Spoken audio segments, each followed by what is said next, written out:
Baik, Pak Usbebu kita tahan sebentar, kita akan mendengarkan pernyataan resmi dari BNPB yang akan menyampaikan situasi terkini dan juga penanggulangan bencana gempa yang mengguncang NTT. Rekan-rekan media juga mengetahui, jadi kejadiannya mulai tadi pagi ya, pukul 04.58, gempa utamanya adalah dengan kekuatan 7,7 magnitudo. Ya. Ini tepatnya ada di 841 Lintang Selatan, bujur 121.39 bujur timur, kedalamannya 15 km, pusat gempa berada di laut. Kemudian sampai sore ini dari Badan Meteorologi, Klimatologi, dan Geofisika atau BMKG sudah memberikan informasi bahwa sampai pukul 15.00 hari ini itu sudah terjadi 31 kali gempa susulan. Yang signifikan adalah yang magnitudenya besar, ini ada paling tidak tercatat ada 4. Yang pertama gempa susulan yang cukup besar, magnitudenya 6,2, itu terjadi pada pukul 05.13 menit, ya.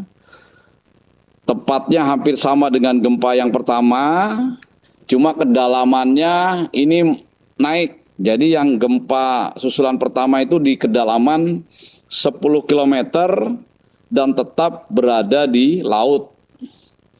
Kemudian gempa susulan yang kedua, ini yang saya katakan yang cukup besar ya, ada di magnitud 5,5.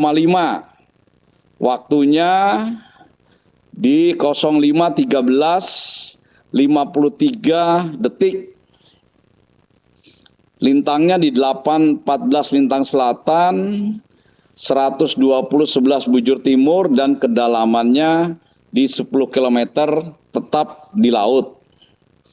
Kemudian ada lagi gempa yang cukup signifikan yang ketiga dengan kekuatan magnitud 6,2. Ya, 6,2 itu pun di kedalaman 10 km dalam waktu 7 menit, ulangi, di waktu 05.28, jam 5.28, jadi hampir setengah 6 kurang 2 menit begitu ya.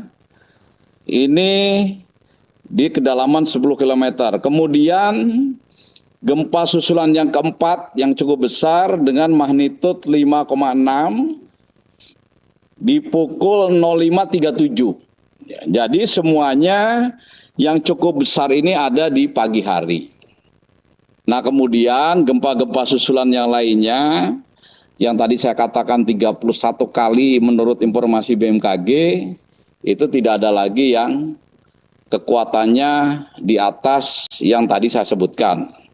Jadi rekan-rekan media, mohon ini disampaikan kepada masyarakat juga, bahwa sejak pukul 7 pagi sampai sekarang sudah tidak ada lagi gempa-gempa yang magnitudenya besar. Kemudian saya ingin mengupdate korban ya. Jadi korban terdampak yang pertama adalah korban jiwa. Sampai dengan pukul 15.00 sore ini terdata ada 38 jiwa yang meninggal dunia. Kemudian 2 jiwa luka berat, 11 luka ringan, kemudian kurang lebih ada 2.000 jiwa yang melaksanakan mengungsi secara mandiri. Kemudian untuk material tercatat ini ada beberapa jalan yang longsor ya, tertutup. Datanya nanti akan disampaikan secara rinci dan detail dari Kementerian PU. Ada beberapa rumah masyarakat ini tentu saja didata terus ya, didata terus, berkembang terus. Kalau yang per hari ini ada puluhan rumah yang rusak berat, rusak sedang, dan rusak ringan. Tadi Bapak Menteri Kesehatan juga menginformasikan bahwa banyak puskesmas yang rusak. Hanya satu rumah sakit yang rusak, yaitu di Maumere. Kemudian untuk bandara, ya, bandara dari Kementerian Perhubungan ada 5 bandara yang terdampak, ya, tetapi bukan runway yang terdampak rusak. Apakah nanti masuk rusak ringan, rusak sedang atau rusak berat, itu di gedung terminal, ya, ada 5. Kemudian untuk pelabuhannya yang terdampak ada 2, yaitu Pelabuhan Reo dan Pelabuhan Maumere. Banyak lagi yang lain-lain, ya, rumah masyarakat, tetapi tentu saja ini adalah hari pertama terjadinya bencana. Datanya akan berkembang terus dan nanti akan diberikan informasi kepada rekan-rekan media secara day to day, hari per hari. Kami akan melaksanakan konferensi pers setiap hari di sore hari untuk menginformasikan segala sesuatu terkait dengan penanganan bencana gempa bumi dan tsunami ini. Kemudian langkah-langkah yang sudah, sedang, dan akan dilakukan. Yang pertama, baru saja pukul 14.00 Bapak Menko Pembangunan Manusia dan Kebudayaan menggelar rapat koordinasi dihadiri oleh Bapak Menteri Kesehatan, Bapak Menteri Pekerjaan Umum, Bapak Menteri Perhubungan, Bapak Menteri Perumahan, Kepala BNPB, Kepala BMKG, Kepala Basarnas, dari Astama Op Polri, dari Asop Panglima TNI, Forkopimda Provinsi lengkap, mulai Gubernur, Pangdam, Kapolda, Forkopimda Kabupaten terdampak, mulai dari Kapolres dan Dim, BPBD, dan Kementerian Sosial, dan semua yang terlibat. Dalam rapat koordinasi awal yang pertama ini, masing-masing akan mengerahkan personilnya langsung untuk membantu pemerintah Provinsi NTT dan pemerintah kabupaten kota terdampak langsung di daerah bencana. Kami, Bapak Menko PMK, dan saya, Kepala BNPB, juga nanti malam menggunakan pesawat komersil akan segera berangkat ke ND, dan direncanakan besok pagi sesampainya di NTT, di Kupang, terus lanjut di ND, kami juga akan menggelar rapat koordinasi tingkat provinsi dan tingkat kabupaten kota. Kemudian dalam rapat koordinasi tadi, kami sudah sepakat untuk segera mengaktifkan posko penanggulangan bencana. Jadi semua hal-hal ketentuan berkaitan dengan penanggulangan bencana ini akan diaktifkan, ya. Kemudian prioritas, tadi ada informasi dari Bapak Gubernur bahwa di samping korban yang tadi kami laporkan, masih ada beberapa masyarakat yang disinyalir masih memerlukan pertolongan. Ada yang terjebak di beberapa bangunan. Nah, ini menjadi sasaran awal dari tim penanganan bencana, tim gabungan. Tadi dari Bapak Kepala Basarnas, unsur TNI Polri juga timnya segera akan melakukan pencarian dan pertolongan kepada masyarakat yang terdampak tersebut. Kemudian yang selanjutnya, jalur-jalur transportasi jalur-jalur komunikasi ini juga yang tahap berikutnya yang akan dipulihkan.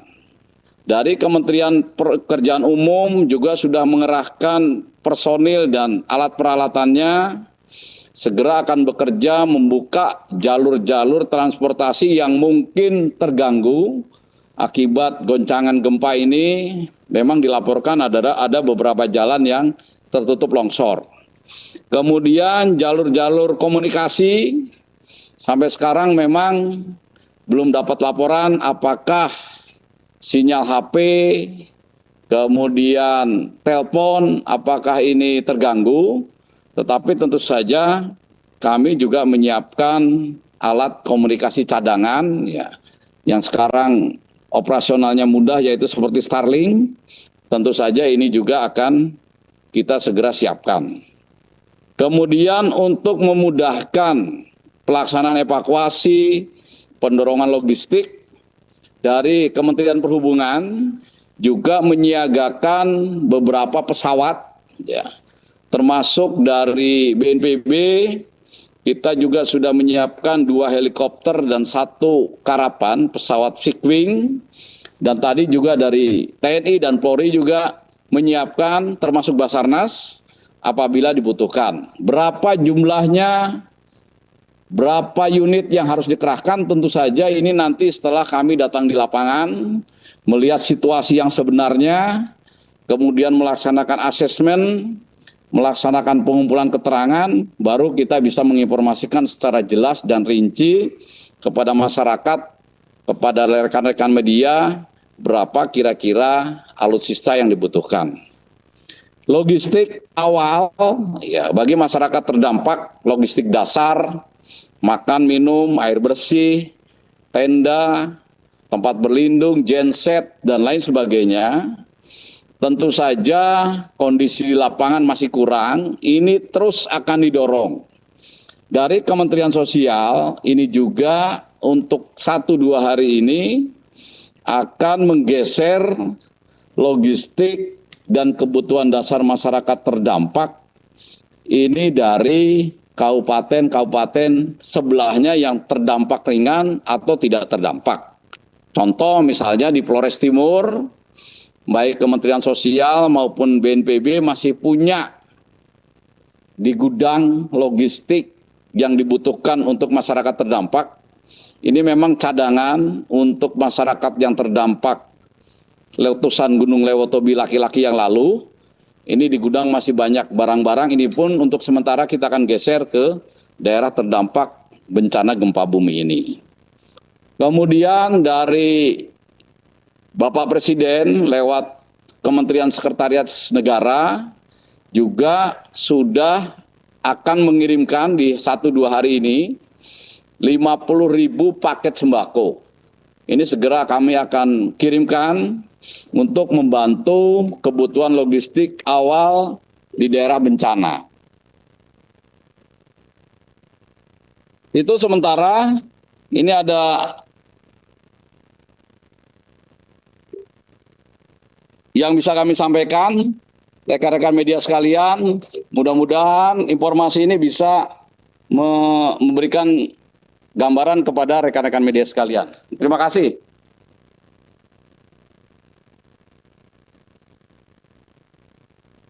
Terima kasih Pak Kepala. Mohon izin Pak.